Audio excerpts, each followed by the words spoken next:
Hi, this is Loic Tallon, This is Peter Samis. And we're together for our MCN 50 Voices interview. And it's giving me an excuse to catch up with Peter, which is much appreciated. Vice versa, it's fun. So let's start right at the top. And I'm going to jump in. Like, did you start out in technology? There was no technology to speak of when I started out.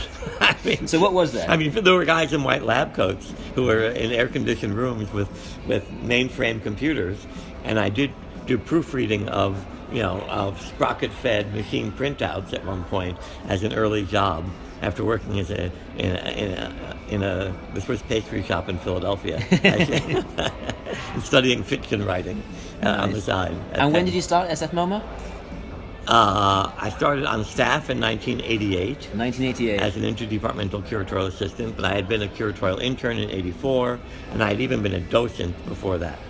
So early 82, 83 was when I did my docent training.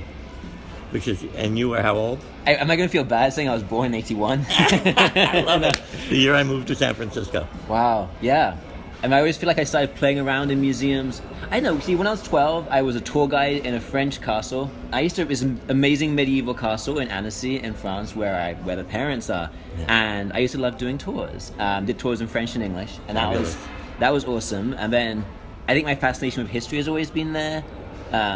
I flirted with the idea of being a trader for a while. Actually, I was working at Anderson's when they were the auditors to Enron. That didn't work out so well for me, or for them.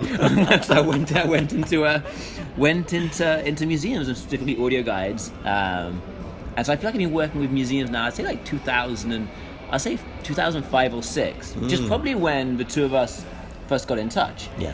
Because I will still remember when I was writing this book about mobile in museums, and I was putting together a list of contributors. If Kevin Walker, exactly. Right. And I was like, who's going to be in this book? Who are my dream candidates? And I was like, well, yeah, Peter Samis is on that list. It was like, you were, in that sense, it was like you didn't quite realize you were about to become a mentor for me, probably.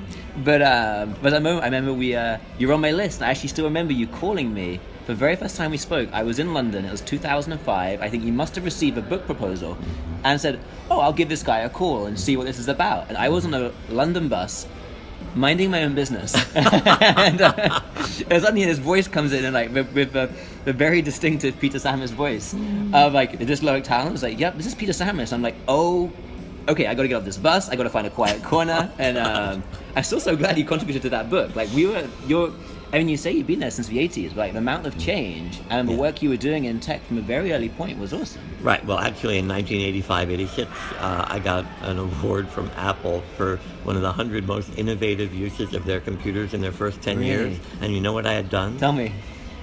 Desktop published museum labels and catalog. They were the first ones.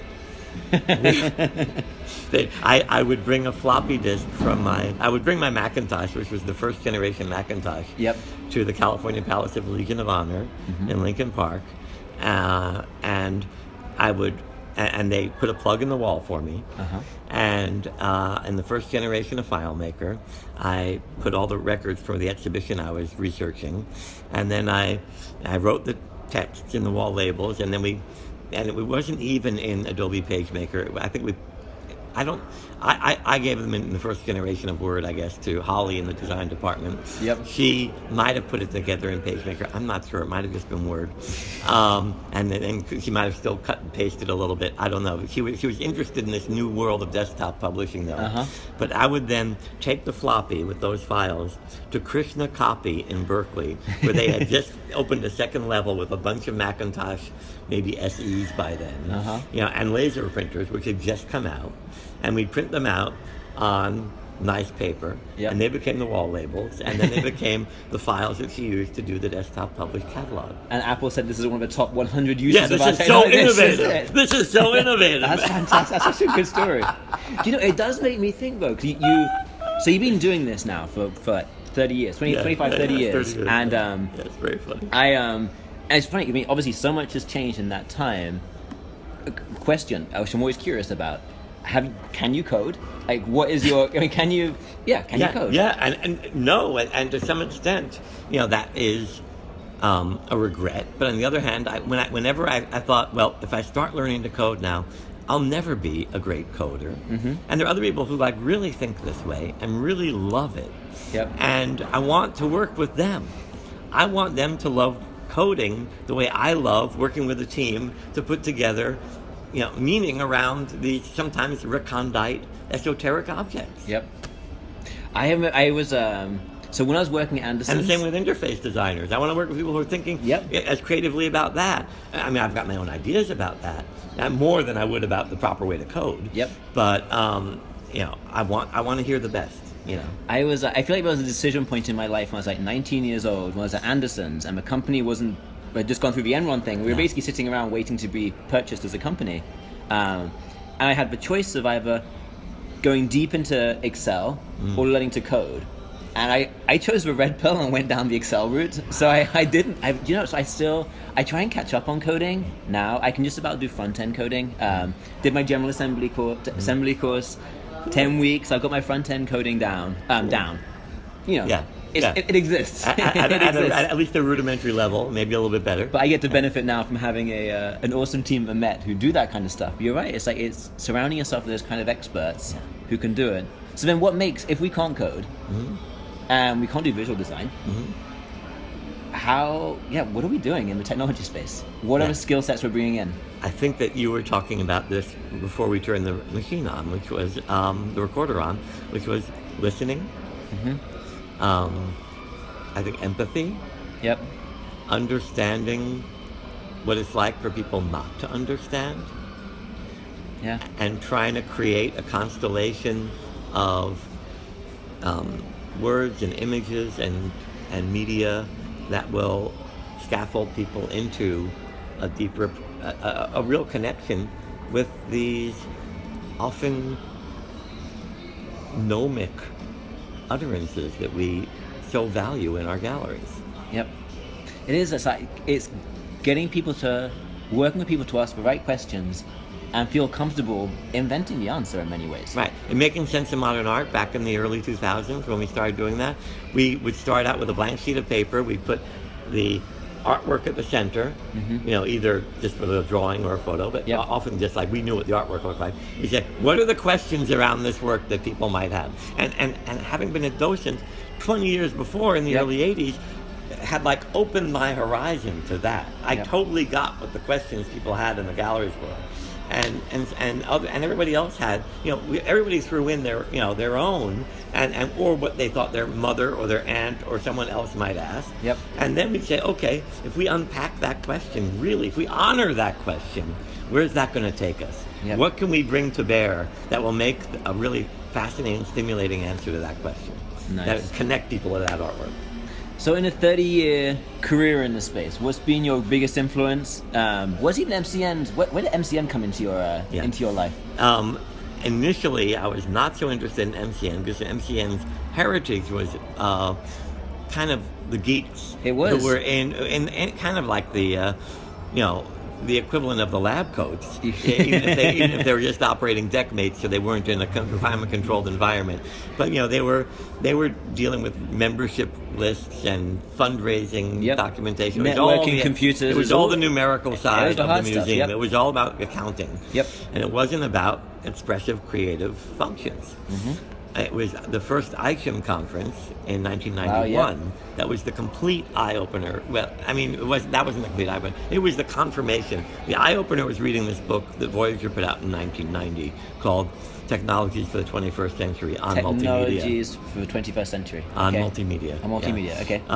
And I'm writing about this in a text for a chapter for an upcoming Routledge anthology. Okay. But then ICHM 91, and then MCN CDOC 94 in Washington. I'm pretty sure it was 94, which was a very inspiring conference. It was international.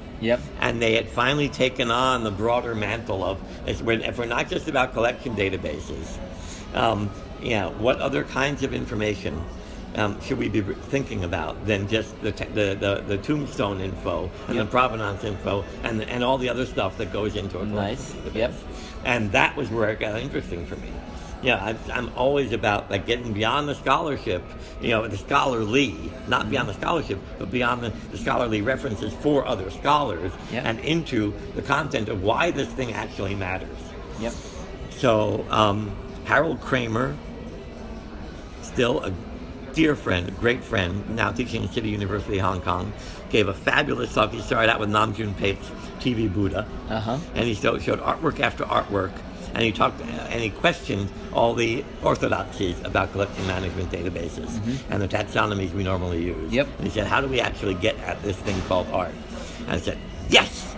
I want to talk to that man. And we all have had that moment at a conference where we see someone, man, woman, whatever, who like just sparks our imagination, our intelligence, and says, yes, there's something here. Okay, we need to connect, and see where we can go. Yep. Lifelong friend ever since.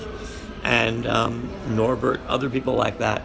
Were at that conference. Lots of people were at that conference. I don't know if Scott Sayre was there, but a lot of people were there. Anyway, that was a great conference, and it was also international documentation. So it was MCN and CDOC meeting together. Nice. Yeah. I think at that point in time, I was probably leaving secondary school. Cool. And wondering, like, what am I, I wouldn't even know it was a question yet. What am I going to do when I'm older? Yeah. I think my MCN is probably like 2000, I would say 2009, 2010 is when I probably got into the MCN space. And I mean, the Montreal conference, I think, was a big one for me as the first conference where I was at that stage part of the Metropolitan Museum. And I'd always been going as like a consultant. And now I was going as a museum person. Yeah, you had been like the itinerant vagabond going around like, doing your study on mobile all around the planet, right? Exactly. And now I was like, I was kind of like settling into US life at that point in time, and becoming part of that conversation, and getting more into the operational stuff, which I actually really love. You look at that change over time, and then how it impacts the institution, and how you teach institutions to become comfortable with change, which is like what I actually kind of think we're doing. It's not really about digital or technology, just becoming comfortable with change. I love the idea. I like the idea one day, the idea of Museum Computer Network as a name. Like, computers don't really even call them computers anymore. MCN is bringing people together for those conversations has always been it's been a big part of my path. So I can guess, like, from two different perspectives then, to close us out, like, what are I guess our advice to people joining our field, wanting to work in this field. Now MCN's 50 years old. It's still a growing field. It's amazing. Oh, it's burgeoning. Look, we're sitting here at MW, if we're allowed to say that, where there are 550 people, and half of them are first timers. Absolutely. I mean, talk about a growing field, a burgeoning field. It's just amazing. So what are our 3 tips to new people? You had the first one. I think being inquisitive is something that you have to do. I think you have to believe in yourself. If you are entering this field, like, create your own space. Someone doesn't need to open a door for you. You can actually, frankly, create the door as well as open the door. I think you have to have that attitude. If you're waiting for something to happen, it may not happen. I would definitely encourage you to get out. And I guess my third thing is, like, find the biggest problem you have access to. Find the biggest challenge that's out there and be the person talking about it. Because if it's the biggest challenge, it's the elephant in the room. So everyone knows the elephant is in the room, but maybe it's just getting in the way of doing something. But if you're the person that says, actually, no, that elephant, I'm going to take him out of the room. I'm going to make him part of the room.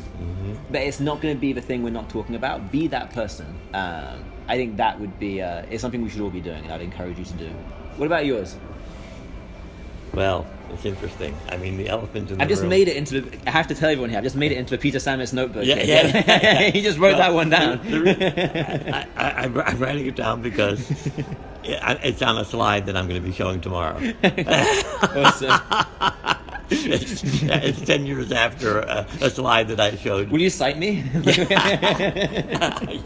Yeah. That's great. I would say be fearless, but also be impeccable in your work. Fearless but impeccable. I think, Peter, on those words, we'll end it. Thank you for agreeing to do our MCN 50 Voices interview. It was great to find a corner of you in this conference and catch up. Yeah, lots of fun. Great. Okay. Bye. Bye.